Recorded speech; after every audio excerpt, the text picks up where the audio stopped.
I work night security at a distribution warehouse outside of Columbus, Ohio, and for the past 8 months the quiet has been the only thing in my life that stays consistent. The warehouse is massive. About 400,000 square feet of concrete and steel, rows of shelving units stretching toward the ceiling. During the day, forklifts and workers move through constantly. At night, it's just me and 16 camera feeds. A month after I started, corporate rolled out a security companion app, alerts, camera thumbnails, incident logs. To verify identity, it asked for camera permissions so you could scan QR codes on doors and badges. Everyone complained. Everyone hit allow. My first week I noticed camera 7 wasn't synced with the others. The feed lagged behind by several minutes. I mentioned it to my supervisor. It's been like that for years. Nobody's fixing it.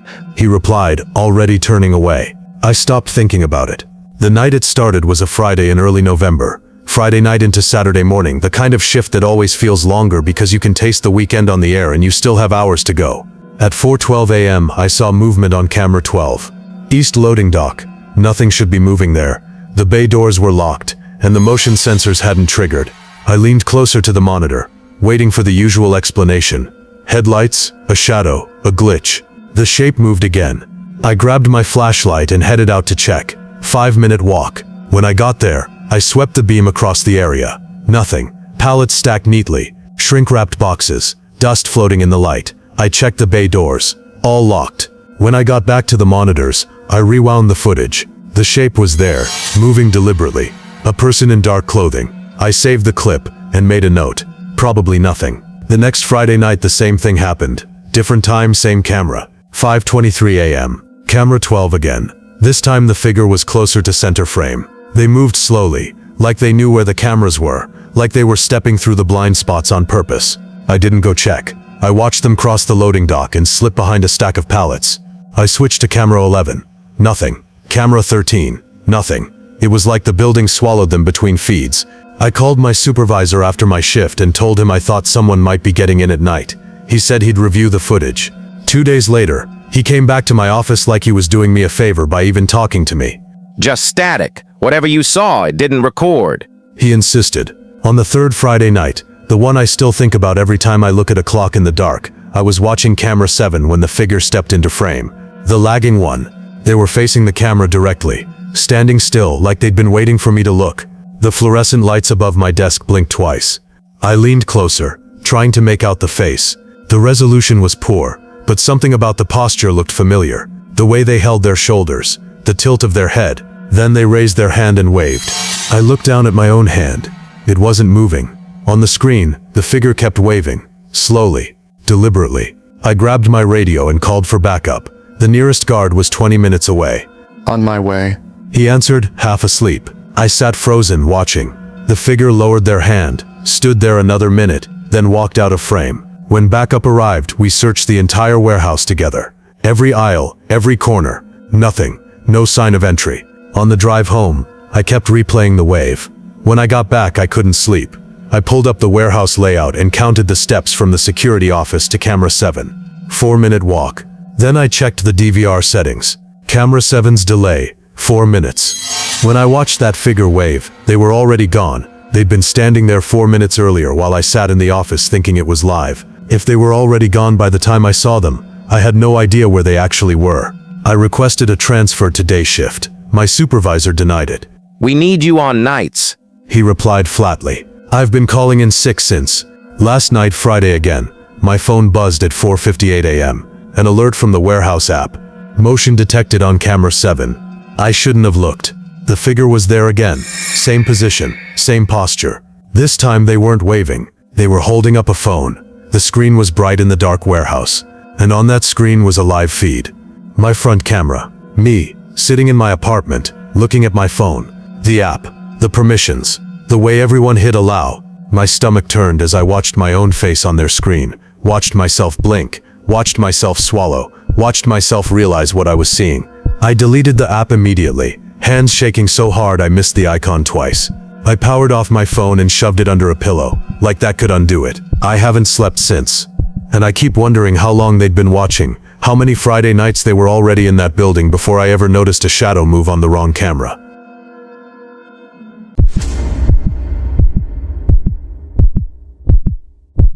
I live in an old apartment building in Baltimore, Maryland, the Alcott building, and I moved in last September because I needed a fresh start after my mom died. Old brick complex from the 1920s, renovated in the 80s, untouched since. The hallways smell like carpet cleaner, the radiators clank, the elevator takes forever, but the rent is reasonable, and it's 3 blocks from the train station. I needed a fresh start after my mother passed in June, couldn't stay in her house anymore. Every room had her in it. The building has 12 floors, 8 units per floor. Apartment numbers start with the floor number. I'm in 4F. The first time the intercom buzzed.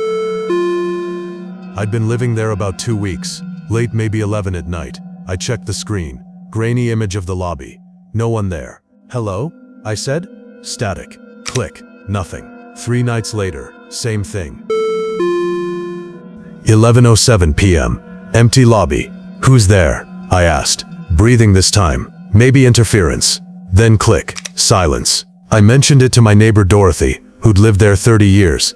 The intercom's old and glitchy, don't let it bother you. She advised, but it kept happening. Every few nights, always between 11 and midnight. I started writing down times. 11 and ill. Always that narrow window. Then one night the screen showed something different. A number in the corner. The system shows which apartment is calling. Usually no number appears when someone buzzes from outside. This time it said boink, there is no apartment. 0. The building starts at 1. I pressed the button anyway. Who is this? I demanded. The breathing was clearer, slow and steady. Then a voice, low, almost a whisper. I couldn't make out words. At the same moment, a cold draft slipped under my door. The hallway window across from my unit was cracked open. The call disconnected. I went to the building manager, Harold, the next morning. Told him about the calls, the number 0. That display shouldn't show single digits. He replied, frowning. Unless it's coming from the service line. Old intercoms had a maintenance extension labeled 0. Basement, boiler room. He hesitated. Who has access? I pressed. Me. And the superintendent, when we have one. He admitted. He said he'd check the wiring. He never got back to me. The calls continued. I stopped answering, but I couldn't stop hearing them. That buzz would cut through whatever I was doing. Sometimes one buzz, sometimes 30 seconds straight. Last Tuesday, I came home late. Elevator broken, so I took the stairs. When I reached the 4th floor, I stopped. Someone was standing at the end of the hallway. The lights had been flickering for weeks, so that section was dim. I couldn't see their face, just a shape, perfectly still, facing my direction. Hello? I called out. Nothing. I walked toward my apartment, keeping my eyes on the figure. As I reached my door, they stepped backward into the stairwell. The door clicked shut. I ran inside and locked everything. Stood at the intercom panel, breathing hard. At 11:08 it buzzed. The screen showed the empty lobby, but the number in the corner wasn't 0 this time. It was 4F, my apartment. The call was registered to my own unit. I went back to Harold the next day, and this time he didn't even pretend to be surprised. If the panel's looping the line, it can misread the return signal. He explained, eyes on his desk. Old systems sometimes bounce the service extension through the last unit. It pinged. It's not supposed to happen, but it can. He added, that explanation should have made me feel better. It didn't. Every night since, between 11 and midnight, it buzzes. The number alternates. 4F. Last night I heard footsteps in the hallway at 3 a.m. I looked through the peephole. Empty. But when I pressed my ear to the door, I heard breathing. Slow. Steady. Then the doorknob turned. Just slightly. Testing. I watched it rotate a quarter inch, then stop. I stood there until sunrise, watching that knob, waiting for it to move again. It didn't. But I know they're still out there, waiting for the night I forget to check the lock.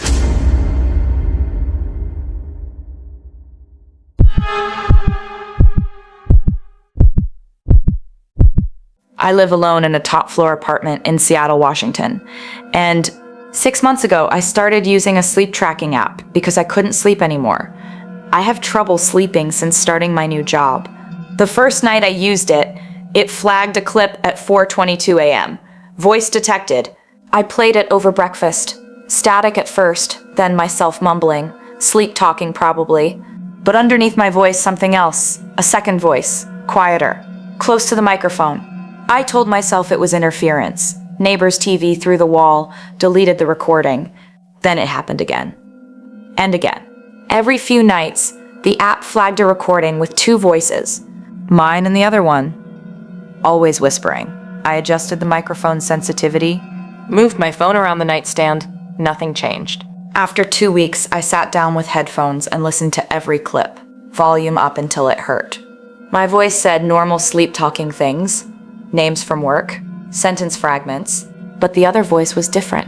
It was saying my name. Carla, not constantly, not every recording, but scattered throughout in those whispered tones. My name, drawn out slow. I started sleeping with lights on. Didn't help. The recordings kept coming. The voice got clearer. Not just my name anymore. Short phrases, instructions I couldn't understand. I became obsessed. Checking every morning. Dreading what I'd find. Sleep score dropped to the 40s. Started missing work. I slipped the hair tie off my wrist and pulled my hair back, straining to figure out if the whisper was really coming from inside my room. Last week, I bought a second phone. Cheap prepaid from the drugstore. Set it up across the room with a different sleep app. Next morning, I checked both. My regular phone flagged 3 recordings. The prepaid flagged 4. I synced timestamps. A week later, at 2:23 a.m., both recorded the same thing. My voice mumbling, and underneath that other voice. Except on the prepaid phone, positioned across the room, the whisper was louder, clearer. It wasn't coming from near my bed. It was coming from somewhere else in the room. I searched the apartment that morning. Every closet, under the bed, behind furniture, nothing. Checked the vents thinking sound might travel from another unit, but I'm on the top floor. Nothing above me but roof. 2 nights later, I set up both phones again. This time, I didn't sleep. Lay in bed with eyes open, staring at the ceiling. At 3:12 a.m., I heard it. Carla. Not from the phones. With my own ears. A whisper from somewhere in the dark. My name spoken slowly. I didn't move, didn't breathe. The whisper came again, closer. Carla! Then the air near my face shifted. Warm for half a second. The faintest touch of breath against my cheek. I screamed and threw myself out of bed. Hit the lights. Room was empty. In the morning, both phones had recorded my scream. But before that, at 3:11 a.m., both picked up the same thing. Carla, you're almost ready, a voice murmured. I moved out that day. Hotel, lights on, TV loud. But the next morning, I forced myself back for clothes, my laptop, let myself in, and started packing fast. That's when I noticed it. Behind my dresser, pressed tight against the wall, there was a small door, maybe 2 feet by 2 feet, painted the exact same color as the wall. I shoved the dresser aside. The door had a simple latch, no lock. I opened it. Inside was an access crawl, one of those spaces old buildings have between units for pipes and wiring, just big enough for a person to crouch. Dusty concrete floor, drywall on both sides. And right away, I saw the part I'd missed for 6 months, a thin seam of light at the back of the crawl, where the drywall didn't meet the frame cleanly, like a panel had been opened and shut too many times. It lined up with the service corridor behind the units. The one I'd only ever seen once, when a maintenance guy propped the door open to drag in supplies. In the corner, a sleeping bag, a pillow, empty water bottles, granola bar wrappers, a cheap flashlight, a 5-gallon bucket with a lid shoved behind a pipe. On the wall, written in thick marker, was a tally. Hundreds of small marks grouped in 5s. I counted twice. 183. I moved in exactly 183 days ago. The second phone had always recorded the whisper louder, because it wasn't hearing it through my wall. It was hearing it from the other side of that door, 3 feet behind my headboard. I left everything, walked out without locking up. I still don't know how long I was being watched before the app caught a whisper, but I know why the recordings always sounded like someone leaning in, because that's what they were doing. If you made it this far, you already know the scariest part isn't what you saw, it's what was watching back. If you want more true stories, like the video, subscribe and turn on notifications. And if something like this has happened to you, leave it in the comments. Until next time, stay safe out there.